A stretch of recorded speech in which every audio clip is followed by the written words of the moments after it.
Hello. Welcome, everyone. It's so nice to see over 115 people from all around the world here. This is ATÖLYE's very first community-powered dialogues event, the transformative power of communities. I'm Melissa Lara Clissold, and I'm communications and impact lead at ATÖLYE. These next 2 days are packed with 6 unique sessions, and we're incredibly excited for our 5 distinct panels with very special guests, as well as our own community playbook workshop to finish things off. You can find all the details of the sessions and the speakers at atölye.io/dialogues if you haven't already seen. So now I would love to introduce you to Engin Ayaz. Some of you may know, some of you may not know, but he is the CEO and co-founder of ATÖLYE. He's a transdisciplinary designer, strategist, and he has a background in architecture, systems thinking, and interaction design. He's a director within the Q Collective and a board member of IDEO.org, and he guides diverse teams through complex strategy and design projects while fostering a shared culture. On that note, Engin, I'll pass to you that you can kick off the session on community-powered transformation. Hi, everyone. First of all, thank you so much for showing up. It seems like we're all living in the heydays of busyness, and it's very difficult to carve out time. So it means a lot that midweek you have allocated this time to ruminate about the importance of communities in business and beyond. We are very excited about this because as ATÖLYE, we have been hosting conversations of different kinds for the last 12 years, and we've always seen the people who show up are always from this such rich and diverse tapestry of backgrounds and experiences that sometimes all we have to do is to create that excuse for you to also connect to one another. And that's why we have actually had a pretty long check-in session because we don't want to have 2 days where you feel like we're just throwing content at you in some shape or form, but much rather giving you enough inspiration, enough of a seed of an idea that then you can reflect on, you can post questions about, and also towards the end, engage in a workshop format where you bring maybe a community challenge that you have and work through that. We will document all these conversations and publish it in written form, in audio form, because we feel that it's quite important to advance the collective thinking about how to make communities work. We find over the years that we have been working on this, be it our own communities in Istanbul and Dubai in the creative sector, be it in the clients and partners we work with. It's an extremely challenging process to trigger a community, to catalyze it, and to keep it pulsing and vibrant. And we're not coming from a place of, at this point, knowing what it is, but we just know that it is essential for the times we live in from many lenses. One, I'm sure all of us are following the news to some extent, the unnerving news politically that's happening, which is reversing all these years of becoming one in the world, becoming a global collective. We're drifting away from it at a speed that I think most of us hadn't imagined 2020s would be about.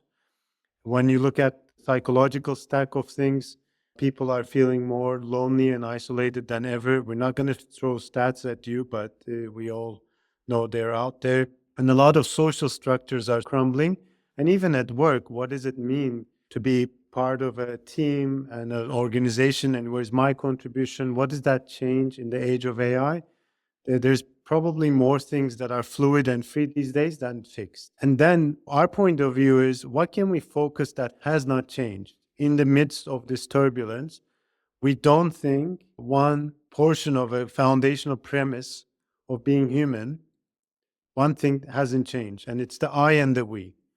The I is that it is who I am, what I bring, how I'm seen, and how I'm appreciated, how I'm heard. All of this, we are searching and yearning for this every single day. And the we is that we want to feel belonging to. When in our small check-in moment, I don't know what it was the same, as soon as the two other folks started sharing the communities they were part of, their eyes were sparking. They were just genuinely excited about the high school moment of a book club or the learning cohort of, in a professional setting. It doesn't change.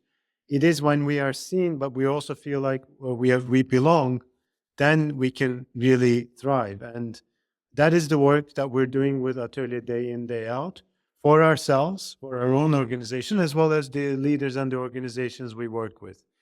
I'm not going to go to a lot of detail about what Atelier is about. There's plenty of stuff online, and the team is here, and you can always reach out to us to see how we might best collaborate, be it in projects, be it in delivering other things or imagining events together. But I do want to give a sense of where we come from to give you context of why we have created this conversational space, this dialogue space in the first place. So we do strategic design and innovation, but we believe the edge that needs to be honed is one around building community-powered organizations, a change process, a transformation towards organizations that are community-powered. And we treat this in very specific lenses that I'll get to in a little bit. And this is almost an R&D level share out because this is a perspective that we want to advance through iteration, through feedback, to make sure that it is benefiting many organizations around the world, not only those that we're working with. We're about 50 people across Europe and Middle East, and we also cultivate and host our own community of 250 creatives, some in our hubs in Istanbul and Dubai, and some remote. We're part of Q Collective for the last 5-6 years. Some of the familiar names might be IDEO that we work closely with, SY Partners, Sid Lee, Gale, and we're one of the first B Corps out of Turkey as well. So what we do is about people, places, and experiences, the transformation of it through the power of communities. That is also how we have organized the next 2 days, because, for instance, while Mert is going to host a conversation on how learning cohort can transform it, Güray is going to address one around shaping spaces for belonging. Freddie will do the community lab, and Nadia will also address actually another perspective on the people lens. Now, leaving that all aside, the empirical experience that we've had is from building innovation hubs to creative districts to our own spaces to a social impact and innovation platform to an accelerator, a retail activation strategy, building a cohort of change makers across teachers or with government leaders. I'm not going to go into any of these details. I want to share what have been some of the distilled findings from these experiences.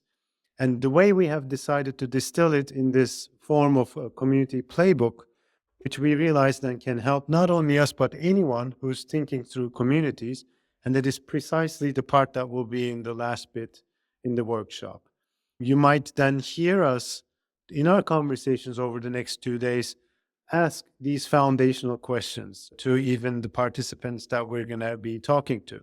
We are realizing that first, the communities don't start actually with a why. The community starts with a who. The communities always have a starting point of a group of people that already have a set of relationships and a set of bonds around which a purpose can be then further distilled. It's very difficult for an individual on him or on her own to say, hey, this is the flag I'm holding, and everyone now congregate.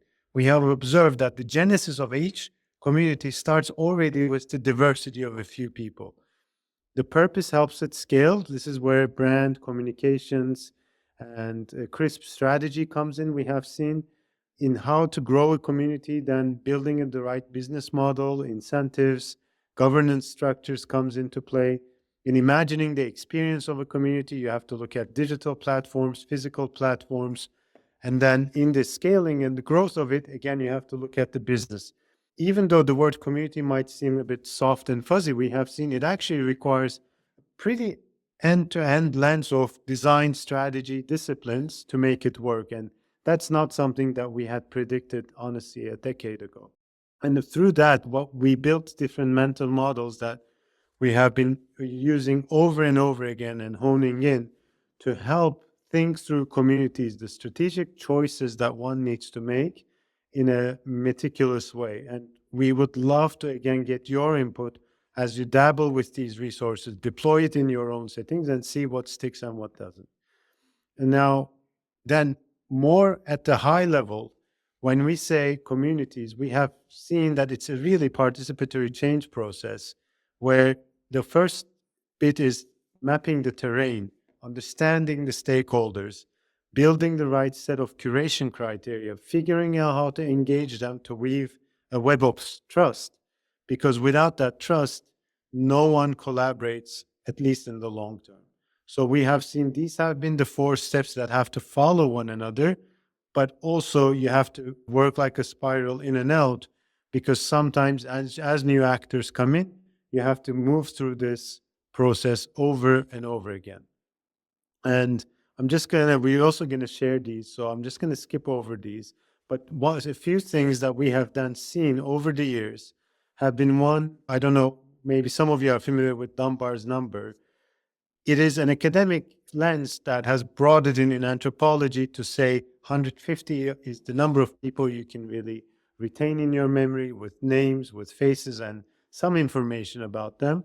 And actually, in the work we have done, we have also seen that number holds, be it in an employee engagement effort, be it in an external platform, or any other matter. But what we have also seen is these fractals exist before and after, that the inner circle that one works with, say a community board, needs to be in this threshold of 5 people to get to the right diversity.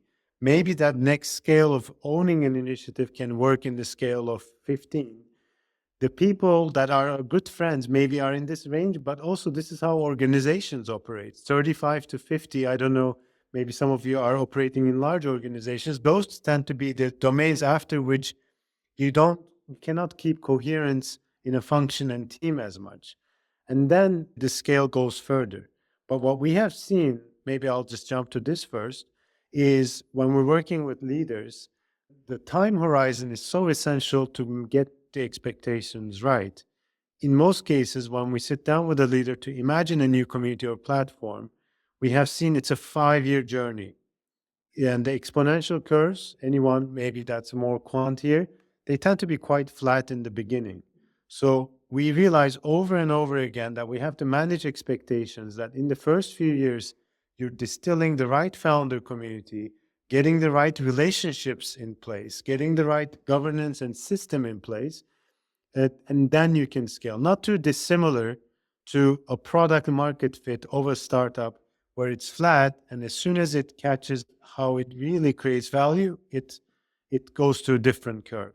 And that's also then what we then frame as um, community platform fit. We have seen that this expression is then helping us communicate that while you may have clusters and micro communities, the communities need to fit to the digital platform that they're part of. It needs to engage people the right way. It needs to activate them the right way.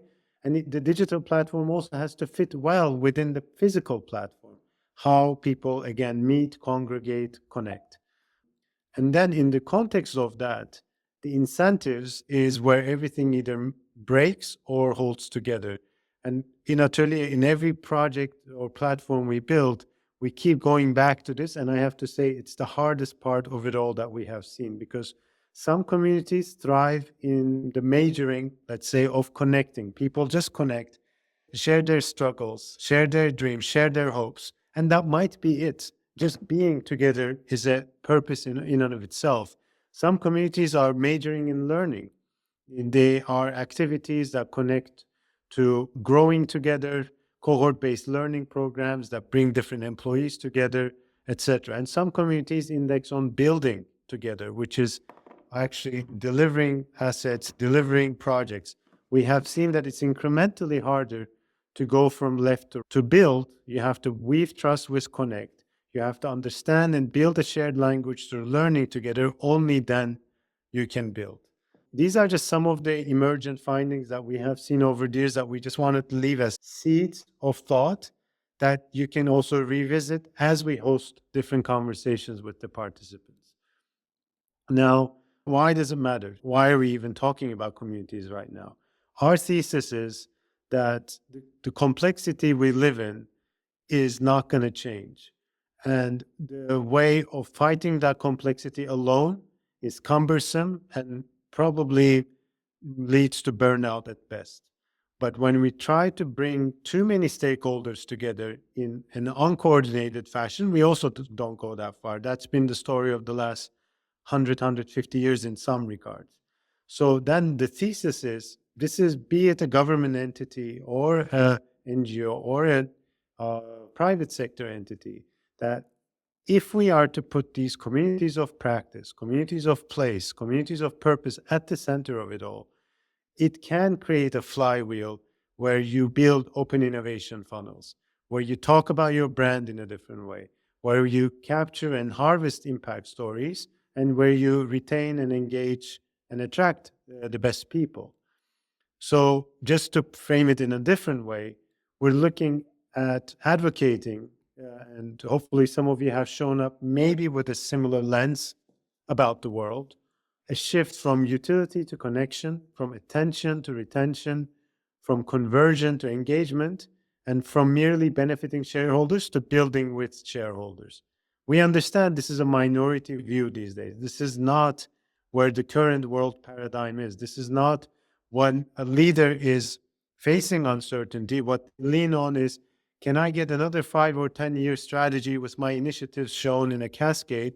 That is the mode of operation. But we don't believe that is actually going to solve the problems that these leaders are facing. So we're hoping to introduce this discourse around all of this. Now, in service of that, this is a conversation we're hosting, but we are also launching communitypower.io. This is very much the early beginnings of it, I'd say, where we're going to talk about different communities, be it practice, product, praise, or purpose, the different statistics and research reports that exist, doing leader spotlights with people that have been thinking about this domain. If you're interested to be featured in here, please reach out to the team. We will try to build the repository over time. And also all the resources that have been done by individuals and organizations, some of them even other agencies that operate in this field, because we believe the work is bigger than any of us and more urgent than any of us can handle. So this is the early version of it, and we want to build it as an early signals of a hub that can hopefully build a bit of a movement over time.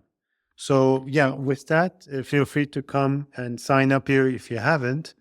We have a few minutes, so maybe I'll close the share out. Maybe we can try to address one or two comments and questions before we take a break. Yeah, I have a question. I'm just imagine like people use that platform and it's the best that you would have imagined and how it's being used. What would that make possible? I think it would be first a pretty rich and in-depth repository of the different thinking that exists. So imagine that a PhD student doing research says, my God, this is what a great asset this is. This is really bringing different perspectives together. But that's a lot of knowledge, and the more knowledge sits in the tacit realm, right? With conversations and the relational bit. So we would hope that this starts to house some of the conversations that we have had and we will have on this, including this, as well as potentially other conversations that have happened. In the age of AI, it's not too difficult to imagine that we can build an AI agent that can even then start to accumulate all of this and become an expert on this over time. And then one day, maybe it can also release certain thought pieces and reports that take this in the context of specific domains, specific industries, specific contexts. Honestly, we don't have a plan of like how fast and how far we want to take it. We, as ATÖLYE, we believe in launching fast and learning through it and seeing what emerges. We would also welcome thoughts of how to grow this, because what we do know for sure is that we want this to be a bit of a catalyzed and powered by ATÖLYE bit, not owned and grown by ATÖLYE. Adele? Thanks. I'm based in Riyadh, Saudi. And one question I have is in terms of when you say community powered, and in my one-on-one or the break room, we were discussing community, how that word has evolved, right? Right now, I consider some of my community global, especially people with shared purpose, shared value that want to have an impact or business outcomes. You're more aligned sometimes not within your zip code, right, than within. So when you say community nowadays, and with the advent again of social media and people just being more individualistic, and how do you see that as part of this initiative? So is a community where you live? Is it the community where you practice your work globally, etc.? That's a great question, Adele. And as ATÖLYE, we're also facing a bit of a challenge because it is a broad word and it can be used in different ways. I was talking to a real estate developer, the head of a real estate developer, and the way they would use the idea of a community is simply people who happen to live next to you who have bought a house. That Yeah. doesn't that it's a community, right? It's a misnomer because it sounds nicer to call it a community, but the definition of community, which we didn't want to dwell too much on in this share out because we wanted to be more like, let's say, practically oriented. But the definition of community is people who know and care, who know one another, care about each other, and are willing to contribute something and get something in return. There's a principle of reciprocity that also then rules out something which the likes of Facebook has also framed. If you're in the business of, I don't know, selling goods, and you have a community of 1 million people in your Facebook page, I'm sorry, but that's not community. That's just an audience. That's just people who are followers. So we look at communities in a much more focused, distilled way where people know each other and they have an objective of learning something together, genuinely connecting to one another, or building stuff together. Technically, this can be framed as communities of practice in an academic domain, but we have also seen when we work with neighborhoods that you could also do that orchestration where it's not just the people who are going to inhabit, say, that new district of mixed-use development, but also the people who were there before. And how do you weave those webs and create something more than the sum of parts? It's not easy, but our definition is, say, a company of 10,000 people is not a community. But the company might have small micro communities in different domains because these are people that work with one another and know one another. So that's at least how we're approaching it. But thanks for the clarifying question. Yeah, thank you. Aydin? Yes, sorry. Thank you. So my question has to do with, it's more of a curiosity and maybe a conversation for later, but my question is around how to facilitate the coordination across communities. And I asked this question from my observation of communities. The complexity of the world requires us to work across domains, across communities, across people. And to honor that complexity, we have to avoid isolationism in some way. And more, I see the world and the issues that we're facing. It's not a matter of a lack of the knowledge or the communities or the people or the money. It's a lack of the coordination among those things. And so I just want to plant this question, and maybe throughout the next 2 days, it'll be addressed. But if anything comes to mind, I'm curious to hear your thoughts. Thank you so much. Thank you so much, Aydin. Yeah, it's what we also tend to call the wicked problem. How do you actually address this when the problem's shape and form keeps evolving over time? We've had some conversations with certain entities in Europe who are exactly dwelling on this challenge in the climate change domain, where it's clear that the technical solutions exist, the political infrastructure and the will exist, and still we cannot move in the same direction. I think I don't have a clear answer to it right now. I don't think we have a silver bullet in this one, but one of the rare benefits of scaling with AI might well be to do some of that cycle that we described, which is curate, engage, and activate in a way that is far superior than what humans can do. If we can do matchmaking of like-minded people with similar skills but could complement one another, could an AI bot not just have a conversation with an individual, but be the facilitator of these circles, because these people need to connect and work with one another. Has this been done before? Not to the extent that I know, but it's certainly viable. Another thing is it comes to incentives. A lot of human systems fall to the level of power dynamics and politics. And I don't think it's quite naive to assume that all of a sudden we can transcend it. So it's also more of how do you give agency, how do you give visibility to the right people, and create something like a flywheel effect where by promoting the people who are leading in the way that you want, you lift the whole system up. We don't have to push the system. You can just pull it up. How do you then appoint the right visibility to different communities and their leaders? And how do you create these stop-loss mechanisms so that if anyone Yeah. claiming too much power, you prevent that? That is the work. But yeah, I cannot point at a case study, unfortunately, where this is. No, no, thank you. It's a beautiful answer. And I think you pointed to some of the key things: agency, trust as a network mechanism. Trust is a very powerful coordination mechanism that I think sometimes is undermined. But anyway, thank you, Engin. Thank you so much. Simi? Thank you very much for this invitation and also this great organization. And what you guys are doing is commendable and great stuff. Okay, my question is, we are actually building a community-centric AI-powered application.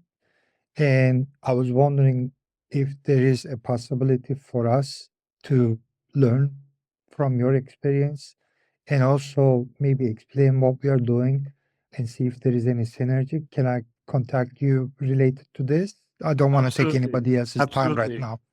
And we'll see also how the conversation evolves in the next 2 days. It's not too far-fetched to imagine that even everyone who has attended to this, we can create a small conversational place so that in a many-to-many format, you can share resources. Melissa? Thank you. Thank you for your input. And I was wondering, you just now brought the word resources into the conversation. My question is actually how to build community among actors that are in competition for resources. I am trying to bring together nonprofits, and since there's a lot of lack of funding in both countries as well as international funders, it's sometimes tough to bridge that competition for funding among the nonprofits. Yeah, it's extremely difficult. There's like a first movers problem. We are, as Atölye, part of Q Collective, right? And that's the 20 different design-led firms operating around the world. And the constant discussion is, if 3 companies want to do something, should the 3 companies already do it and then the Q as a broker of this collaboration supports, or should Q actually do the first step to initiate and others come in? And there is no straightforward answer, but we are realizing that you can lose a lot of time in that back and forth of who's going to do it first.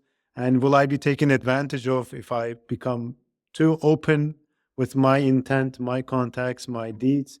So institutional trust goes back to individuals trusting one another. Like institutions don't collaborate, people do. So I would say I would look at the map of stakeholders who are in power and in the decision-making place.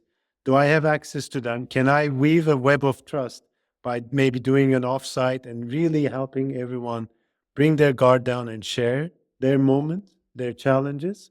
And through that, maybe 5 or 6 people, can you then pull the organizations alongside? Because through that human moment, it's possible. If it's more institutional, we have just never seen it work. Yeah, but even then it can fall apart down the line. Okay, Yeah. thank you. Melissa, back to you. Amazing. Thank you so much. It's great to have so many questions and so many conversations happening in the chat as well. We do want to take a bit of a break, and we have a buffer for people who might be joining the next session, which will be the community advantage, driving product and service innovation and cultivating loyalty.